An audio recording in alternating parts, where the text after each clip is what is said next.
Assalamualaikum warahmatullahi wabarakatuh. Perkenalkan, nama saya Nadia Nur Amalia dengan NIM 202531132. Saya adalah mahasiswa farmasi dari Fakultas Sains dan Teknologi dari Universitas 19 November Kolaka.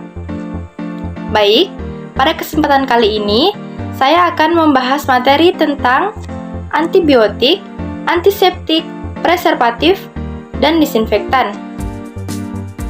Kita masuk ke yang pertama dulu, yaitu antibiotik. Apakah kalian tahu dari mana asalnya antibiotik? Bagaimana sejarah awal mulanya? Mari kita bahas. Pada tahun 1909, Paul Ehrlich bersama dengan Alfred Bertheim dan Sahachiro Hatta melakukan sintesis ratusan senyawa turunan organoarsenik yang kemudian diuji coba pada kelinci yang diinfeksi bakteri Troponema pallidum. Bakteri ini merupakan penyebab penyakit sifilis. Hingga akhirnya, pada tahun 1909, mereka menemukan bahwa senyawa nomor 606 atau mereka menyebutnya dengan compound 606 efektif untuk mengobati penyakit tersebut. Senyawa ini kemudian dipasarkan oleh Hoechst dengan nama Salvarsan. Kemudian, pada tahun sekitar 1920-an, dua kimiawan dari perusahaan Bayer yaitu Joseph Clarer dan Fritz Schmitz menemukan Ki 730 yang kemudian dikenal sebagai Frontosil. Selanjutnya, pada tahun 1932, Gerhard Domag kemudian menemukan bahwa Frontosil dapat menghentikan infeksi bakteri Streptococcus pyogenesis pada tikus. Frontosil kemudian diproduksi secara komersial pada tahun 1935. Lalu, pada tahun 1939, Gerhard Domag mendapatkan penghargaan Nobel Prize akan penelitiannya ini. Hal yang unik dari penemuan Frontosil adalah bahwa zat ini ternyata tidak memiliki efek antibakteri ketika diuji secara in vitro. Namun, zat ini terbukti efektif antibakteri saat diuji secara in vivo. Paradoks ini pun akhirnya terpecahkan. Ternyata, saat Frontosil masuk ke dalam tubuh, zat ini dimetabolisme menjadi sulfanilamid. Zat aktif inilah yang bertanggung jawab terhadap efek antibakteri. Selanjutnya, pada tahun 1928,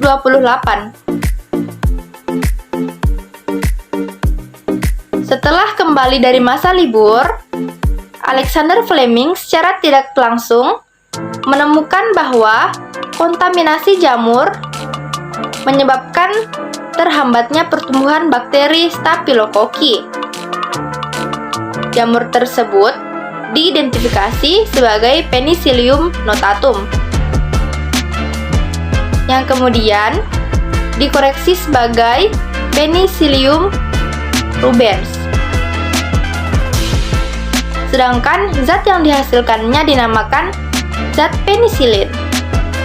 Alexander Fleming kemudian menemukan bahwa penisilin memiliki aktivitas antibakteri terhadap bakteri patogen yang menyebabkan penyakit berbahaya seperti pneumonia, meningitis, difteria, dan gonorea.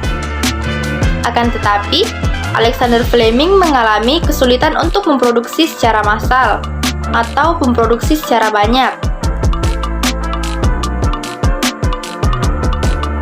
Kemudian, pada tahun 1940, Howard Florey dan Ernest Chain dari Universitas Oxford menemukan metode purifikasi penisilin dalam jumlah yang cukup untuk diuji secara klinis. Melalui metode tersebut, Penisilin dapat diproduksi dan didistribusikan secara massal atau secara banyak pada tahun 1945. Pada tahun yang sama, yaitu tahun 1945, Alexander Fleming, Howard Florey, dan Ernest Chain kemudian mendapat penghargaan Nobel Prize atas penemuannya ini. Pada saat Alexander Fleming menerima penghargaan tersebut, dia mengingatkan bahwa ada potensi resistensi terhadap penisilin apabila digunakan dalam dosis yang rendah atau dengan durasi yang terlalu singkat. Kita melangkah ke selanjutnya, yaitu apa sih itu antibiotik? Mari kita bahas. Anti yang berarti melawan atau membunuh, dan bios yaitu hidup atau kehidupan. Dalam Kamus Besar Bahasa Indonesia, antibiotik adalah zat kimia yang dihasilkan oleh berbagai mikroorganisme, bakteri tertentu seperti fungi dan actinomyces yang dalam kadar rendah sudah mempunyai kemampuan untuk menghambat pertumbuhan, menghancurkan bakteri, atau berbagai mikroorganisme yang lain. Misalnya seperti penisilin, streptomycin, dan tetrasiklin. Selanjutnya, antibiotik berdasarkan mekanisme aksinya. Antibiotik dalam menghambat pertumbuhan dan mematikan bakteri berdasarkan mekanisme aksi menurut Etebu dan Arikekpar. Yang pertama, antibiotik menghambat sintesis peptidoglikan pada dinding sel bakteri seperti golongan B-laktam, yakni seperti penisilin, cefalosporin, dan carbapenem, serta juga seperti golongan glikopeptida, yakni vancomycin dan bacitracin. Yang kedua, antibiotik yang mengacaukan sintesa molekul lipoprotein di membran sel sehingga meningkatkan permeabilitas dan zat-zat yang ada di dalam sel dapat merembas keluar. Contohnya, polymyxin dan daptomycin. Yang ketiga, antibiotik yang menghambat sintesis protein dengan merusak fungsi subunit 50S ribosom seperti golongan chloramphenicol, makrolida, clindamycin, linezolid, dan streptogramin, serta antibiotik yang bekerja dengan berikatan pada subunit 30S ribosom seperti aminogliksida, tetrasiklin, sehingga terjadi penghambatan pertumbuhan bakteri atau bakteriostatik. Yang keempat, antibiotik yang mempengaruhi metabolisme asam nukleat dengan menghambat polimerasi RNA dan menghambat topoisomerase seperti quinolone dan rifampicin. Yang kelima, antibiotik antimetabolik yang bekerja dengan memblok enzim dalam proses sulfonamid asam folat seperti kombinasi sulfonamid dan trimetoprim. Lalu, seperti apa yang harus dikatakan antibiotik? Syarat apa agar bisa dikatakan sebagai antibiotik? Yang pertama, mempunyai kemampuan untuk mematikan atau menghambat pertumbuhan mikroorganisme yang luas. Kedua, tidak menimbulkan resistensi. Ketiga, tidak menimbulkan efek samping yang buruk. Misalnya seperti reaksi energi, kerusakan syaraf, iritasi lambung, dan sebagainya. Dan yang keempat, tidak mengganggu keseimbangan flora yang normal, seperti flora usus atau flora kulit. Baiklah, kita melangkah ke submateri yang kedua, yakni antiseptik. Apakah kalian tahu apa itu antiseptik? Antiseptik merupakan bahan kimia yang dapat menghambat atau membunuh pertumbuhan jasad renik seperti bakteri, jamur, dan lain-lain pada jaringan hidup. Mekanisme kerja antiseptik.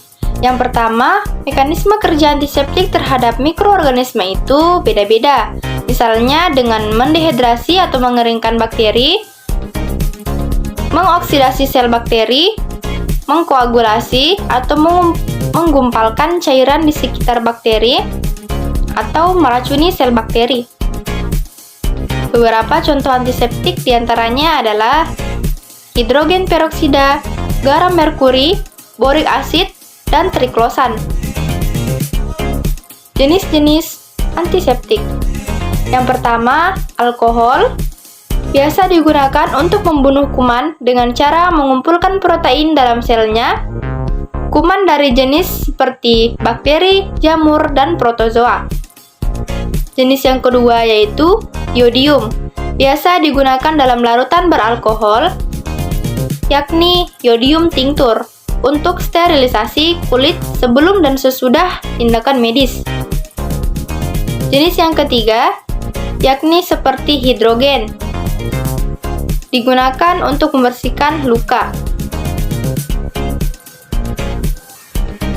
Syarat dikatakannya antiseptik yakni yang pertama, harus menghancurkan mikroba, dan yang kedua, harus mampu memperlambat pertumbuhan bakteri.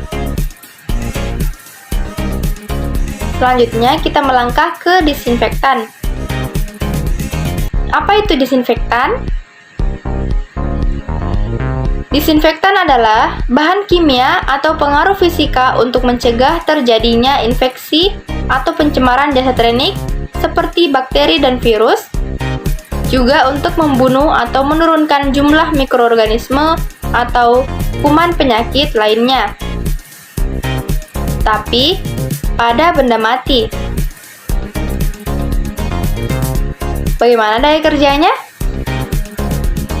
Daya kerja disinfektan yang pertama, dinding spora bersifat impermeabel dan asam ribonukleat dalam protoplasma memiliki ketahanan yang tinggi. Yang kedua, hanya membunuh atau menekan pertumbuhan bentuk vegetatif saja dan tidak efektif untuk spora. Yang ketiga, hanya cocok untuk mengendalikan sejumlah mikroorganisme tertentu. Kemudian, mekanisme kerja disinfektan. Yang pertama, merusak dinding sel bakteri. Kedua, perubahan metabolisme sel. Yang ketiga, perubahan molekul sel atau matinya sel. Yang keempat, perubahan molekul protein dan asam nukleat. Yang kelima, menghambat kerja enzim. Dan yang keenam, menghambat sintesis asam nukleat dan protein. Syarat dikatakannya disinfektan. Yang pertama, memiliki sifat antibakteri secara luas. Yang kedua, memiliki daya tembus yang tinggi. Yang ketiga, tidak meninggalkan warna. Dan yang keempat, efektif pada berbagai temperatur. Serta yang kelima, memiliki stabilitas dalam jangka waktu yang panjang. Kita memasuki pembahasan preservasi. Apa itu preservasi? Preservasi merupakan suatu usaha untuk menyimpan mikroorganisme agar tetap variabel, yang bertujuan untuk menahan laju aktivitas metabolisme mikroba sehingga viabilitas atau daya tumbuhnya dapat dipertahankan, dan juga untuk memelihara isolat mikroba sehingga mempunyai recovery atau daya tumbuh kembali dan kelangsungan hidup tinggi. Bagaimana teknik preservasi? Yang pertama, peremajaan berskala. Yang kedua, penyimpanan dalam aqueduct steril. Yang ketiga, penyimpanan dalam minyak mineral. Yang keempat, penyimpanan dalam tanah steril. Yang kelima, penyimpanan dalam manik-manik steril. Yang keenam, penyimpanan secara cryogenik. Yang ketujuh, penyimpanan menggunakan patogen.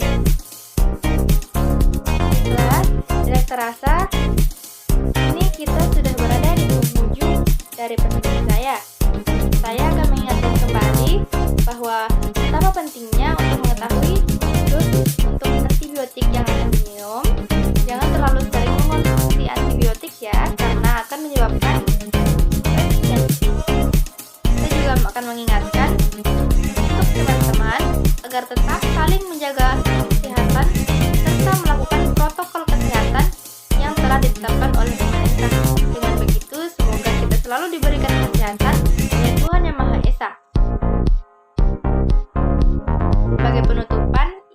saya untuk menyampaikan suatu pantun sebelum mengakhiri presentasi saya. Jalan-jalan ke Surabaya, jangan lupa membeli makanan.